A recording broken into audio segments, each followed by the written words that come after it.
Hola, buenos días o buenas noches, según corresponda. Yo soy Horacio Pérez y os doy la bienvenida al podcast Investigando la Investigación, el podcast donde hablaremos sobre temáticas muy relevantes dentro del mundo de la investigación, como en qué temas actuales y de impacto se está investigando en todo el mundo, cómo llevan a cabo su investigación los investigadores y cómo es su vida y día a día, qué les motiva a investigar y qué problemas se encuentran y resuelven para poder seguir adelante. Y además nos centraremos no solo en la investigación académica, sino también en la transferencia tecnológica y en cómo se realiza la investigación en las empresas.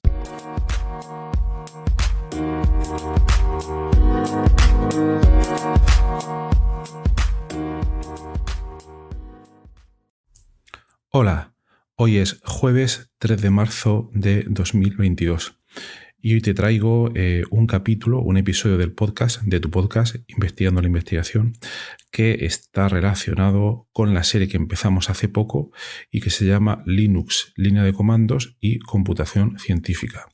Ya tenemos 4 episodios de esta serie y ahí he estado explicando, os he estado contando las ventajas que tiene el sistema Linux, la potencia que tiene en él el uso de la línea de comandos y también la conveniencia de su uso para temas de computación científica y también cómo llevar a cabo toda esa computación en un supercomputador, porque para temas de cálculo científico, ya sabéis, ya estuvimos hablando que la potencia de cálculo requerida normalmente es bastante alta y rara vez se puede hacer en equipos locales, por tanto nos tenemos que ir a un supercomputador.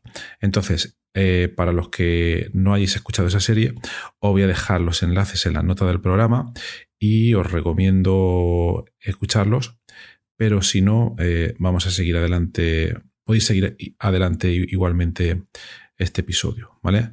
Entonces, en el episodio de hoy tenemos es de preguntas que han hecho algunos oyentes en relación a estos episodios anteriores que he estado guardando y que hoy pues, voy a tratar de responder. Entonces, vamos directamente al grano.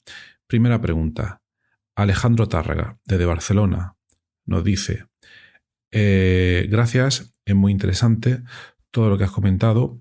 Yo estoy desarrollando una tesis sobre métodos computacionales y ahora mismo no tengo acceso a un supercomputador y me gustaría saber cómo puedo acceder a uno para poder realizar mis cálculos con mayor facilidad. Bueno, pues la respuesta sería la siguiente. Primero, entiendo que necesitas mucha potencia de cálculo para poder desarrollar tus proyectos, tu tesis, etc. Y bueno, es muy difícil dar una respuesta genérica explicando cómo se puede acceder a potencia de cálculo adicional, porque depende de una serie de factores. Y ahí no me has dado más información, pero bueno, voy a hacer una serie de suposiciones. En primer lugar, el cómo accedes a ese supercomputador y también al tipo de supercomputador. Obviamente, como hemos comentado en esta serie, todo va a ser mediante Linux y línea de comandos. Eso que quede claro. Va a depender del software que estés usando, va a depender muchísimo. ¿Por qué? Porque insistimos en la conveniencia de que ese software pueda correr en línea de comandos. Esos ejecutables, como comentábamos en uno de los episodios de la serie, que tú primero lo puedas ejecutar en local, en línea de comandos, en tu máquina local Linux, y si eso lo puedes hacer sin problemas, aunque no tenga la potencia de cálculo requerida, ya vas a poder, digamos, escalar o mover ese software al supercomputador. Primer requerimiento, que se puede ejecutar en línea de comandos Linux. Vale. Segundo requerimiento. La respuesta que te vaya a dar va a depender mucho de también si el software, esos cálculos que necesitas hacer, lo realizas de manera continua, es decir, estás calculando cosas constantemente, estás lanzando simulaciones o cálculos que pueden llevar días sin parar, utilizando todos los recursos al 100%, o por otra parte, son cálculos costosos que necesitan una gran cantidad de recursos, pero que lo realizas en una serie de picos. Es decir, por ejemplo, estás una semana sin calcular nada y luego llega un día y requieres 6 horas estar accediendo a la mayor cantidad posible de recursos del supercomputador para poder realizar esos cálculos. Estos son aproximaciones totalmente diferentes y que afectan a cómo vamos a acceder a esos recursos. En primer lugar, si tu caso de uso es esta serie de picos, entonces una aproximación que te recomiendo explorar es la computación a demanda que te ofrecen empresas como Amazon, pero obviamente pagando. Primero voy a explicar técnicamente cómo funciona. Amazon obviamente es una empresa, eso ya lo sabemos, y es una empresa a la cual está yendo bastante bien. Cada vez más ves repartidores de Amazon por todos sitios, pero bueno, eso es otra historia. Y esta empresa empezó hace unos 10 años, si no recuerdo mal, a ofrecer recursos de cómputo en la nube, siguiendo diferentes modelos de negocio, siguiendo diferentes estrategias. Uno de ellos es la computación elástica, que básicamente lo que quiere decir que si necesitas esa computación en picos, tú pagas, primero hay que pagar, obviamente, y dependiendo de los recursos de cómputo que vayas a necesitar, obviamente no es lo mismo si requiero 20 nodos para hacer un cálculo durante 6 horas que si requiero 200 nodos, que son 10 veces más. Ahí vamos a pagar por consumo. Pero bueno, aquí estamos suponiendo que tu entidad académica tiene un pequeño presupuesto que puede destinar a cálculos, a pagar esta serie de cálculos para proyectos determinados. Vamos a suponer que esa es la situación. Entonces, bien, primero tendrías que abrirte una cuenta en Amazon, tendrías que gestionar el tema de los pagos, que no es sencillo, y luego tendrías que configurar la arquitectura de cómputo que vas a utilizar, o en otras palabras, es como si tuvieras que levantar o componer o crear el clúster desde cero, y esto no es nada sencillo. Aunque Amazon te lo pone todo bastante preparado, no es una tarea para nada fácil.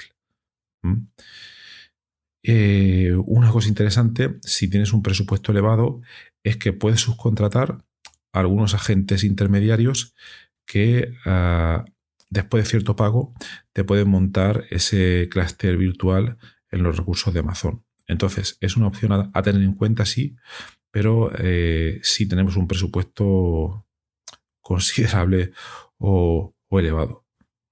Lo bueno es que una vez lo tuvieras montado, ya lo puedes dejar ahí guardado, ese clúster virtual, y luego ya pagar solo por los recursos que utilizarás en momentos puntuales. Pero bueno, solo quería comentaros que esa opción existe y que es una de las preferidas de empresas.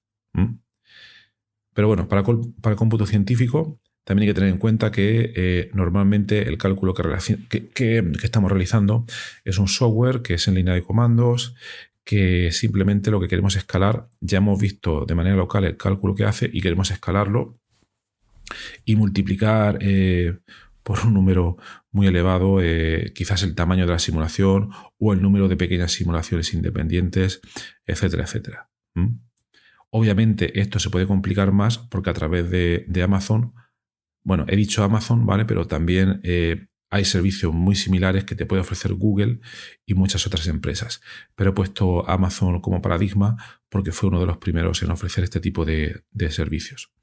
También hay que tener en cuenta que lo que se podía montar también es una serie de microclusters, si lo queréis llamar así, independientes, donde podríamos derivar todos esos cómputos. Pero eso mejor lo vamos a dejar para otro episodio. Entonces, esta opción vamos a resumir en que existe cuando requieres hacer cómputo en picos, tienes urgencia además, no quieres tener problemas de disponibilidad, pero tienes un presupuesto para utilizar. Y es una opción un poco compleja de poner a punto.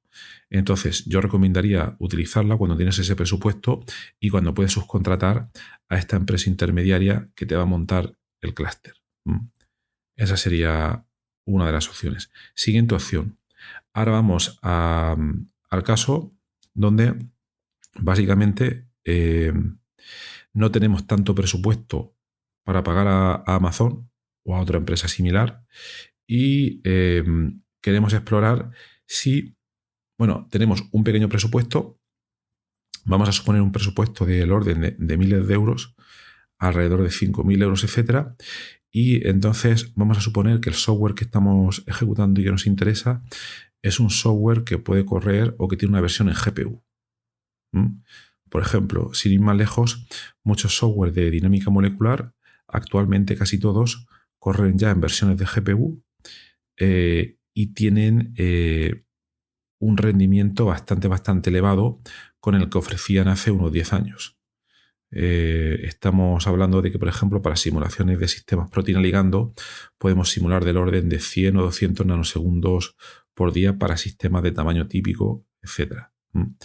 Entonces, por resumir, si tu software corre en GPU, obviamente una opción sería comprar una máquina que ya venga con todo el hardware instalado, e incluso algunas empresas te ofrecen instalarte ya el software que tú necesites si obviamente tienes licencia. Esto suele cumplirse de manera relativamente bien para software ya bastante conocidos dentro del mundo, por ejemplo, que yo conozco de la química computacional, pero seguro que para otros ámbitos pasa algo bastante parecido. El problemilla que tenemos aquí es que últimamente hay un problema de escasez a nivel mundial, y estoy hablando que esto ya ocurría el año pasado. En cuanto a chips, está habiendo un pequeño problema y no es fácil conseguir actualmente estas GPUs, entonces habría que ir viendo a través de diferentes distribuidores. Por tanto, os he comentado una opción compleja, la de Amazon. Os estoy comentando la opción de la GPU, también parece un poco compleja, y ahora voy a ir a la tercera. La tercera sería, no necesitamos tener un presupuesto y accederíamos a un supercomputador o un clúster de cómputo. ¿Cómo se puede hacer esto? Pues esto se puede hacer aplicando normalmente a convocatorias competitivas de proyecto que pueden ofrecer diversos países a nivel nacional. Por ejemplo, España, a través de la Red Española de Supercomputación, ofrece cada 3 o 4 meses aproximadamente, si no recuerdo mal, nosotros hemos participado en varias de ellas, convocatorias donde puedes solicitar el acceso. En varios países existe esta posibilidad, entonces os recomiendo que la exploréis. Para ello, el investigador principal de vuestro grupo normalmente tendría que presentar un proyecto y explicar lo que haría con el acceso a ese supercomputador durante un tiempo determinado, que pueden ser unos meses, etc. Y bueno, enviaría el proyecto que va en concurrencia competitiva, y si se lo dan, pues tendréis acceso durante un tiempo determinado. Que ya te digo, esto depende muchísimo del proyecto, unos meses, un año, etcétera, y donde hay una cuota de un número de horas máximas de cómputo asignadas, que pueden ser típicamente 100.000 horas, 500.000 horas, etcétera. Esta opción es muy interesante para grupos de investigación académicos y que no disponen de ese presupuesto.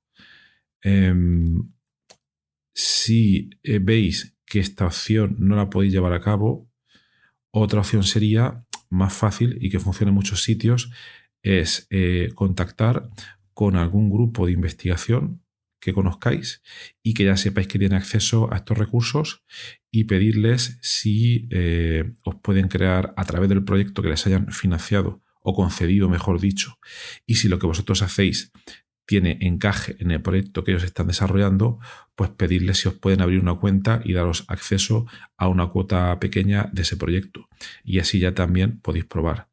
Esta, desde luego, es la opción más fácil, pero para ella, para poder llevarla a cabo, tenéis que tener contacto con ese grupo.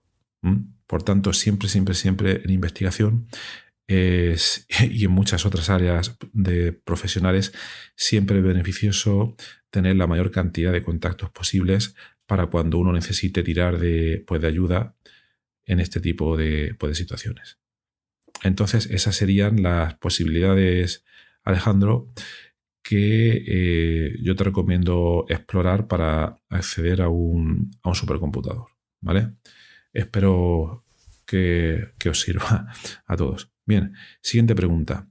Julián Ruiz, desde Málaga.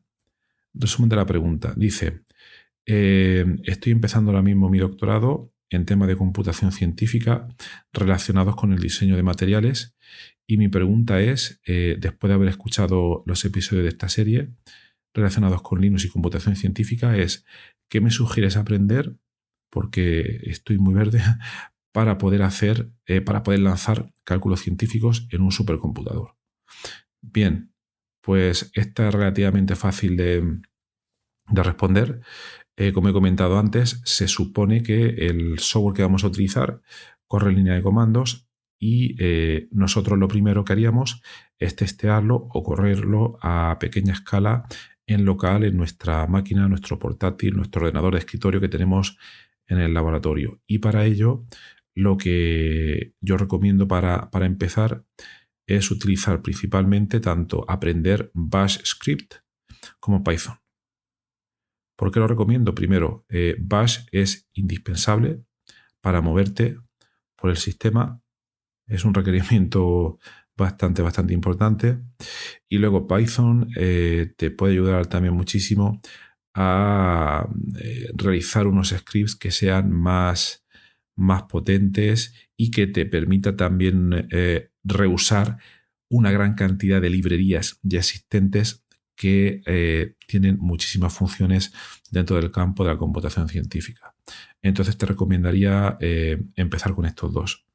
De hecho, si te vas a sitios como GitHub y analizas el software científico depositado ahí y que normalmente requiere gran cantidad de cómputo, verás que muchas veces utilizan el porcentaje de código, en muchas veces Bash y Python, y en algunos casos C o C++ para el core del cálculo, ¿vale?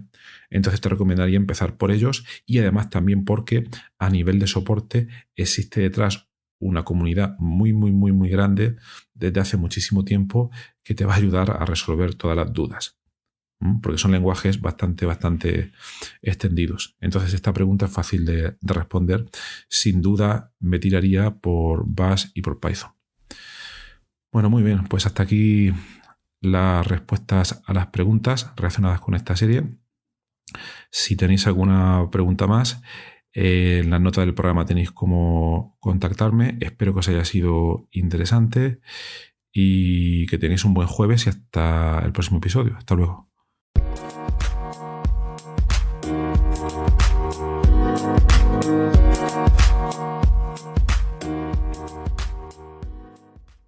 Gracias por estar ahí y por escuchar este podcast. Os recuerdo que en la nota del episodio tenéis los detalles sobre muchas de las cosas que hemos hablado hoy y también un formulario donde si quieres puedes opinar sobre el podcast, para bien o para mal, como quieras, estás en todo tu derecho, y también sugerir si quieres un próximo entrevistado o tema que está relacionado con la investigación, claro, pues tu opinión me parece muy importante, tanto a mí como a toda la audiencia de este podcast que va creciendo y que va contando muchas cosas interesantes. También comentar que si te interesa alguna de las técnicas que hemos mencionado hoy de manera muy breve en el podcast, me puedes contactar directamente y te puedo dar más detalles. Y por último, si te ha gustado, te agradecería muchísimo que lo recomendases a quien veas que le puede interesar y difundirlo por las redes sociales o donde sea. Y nada, y si estás en Apple Podcast, pues ponernos ahí 5 estrellas o 4 como quieras. Siempre viene bien. Muchas gracias. Hasta luego.